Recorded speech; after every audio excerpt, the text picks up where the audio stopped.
Dans le département de la Manche, journée de mobilisation ce samedi pour la défense des urgences à l'appel des collectifs des médecins et des usagers.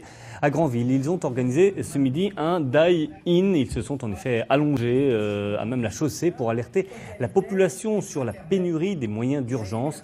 4 SMUR sont promis à la fermeture alors que les moyens sont déjà saturés à Granville, affirment les salariés. Ils ont reçu ce samedi le soutien du médecin urgentiste Patrick Peloux. Manifestation également à Valognes, dans le Cotentin. L'antenne SMUR des urgences du centre hospitalier de Cherbourg est là encore de plus en plus menacée. Les manifestants pointaient ce midi les risques pour la population. Le reportage de Garo Kervorkian et Cyril Duponchel. C'est une situation plus que délicate que vivent les habitants de Valognes et des alentours.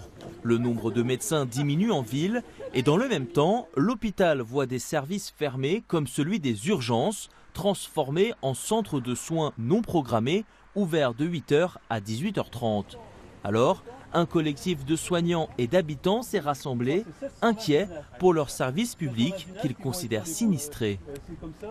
L'ARS a imposé la fusion des 2 établissements de Valognes et Cherbourg pour concentrer les moyens. Puis on s'aperçoit que chez nous, comme partout en France, on concentre les moyens. C'est le phénomène de métropolisation en fin de compte. On démunit les zones les plus rurales, les moins denses en population, sous prétexte d'être plus efficaces dans les grands centres. Mais en fait, on sacrifie la sécurité sanitaire à ce prix-là.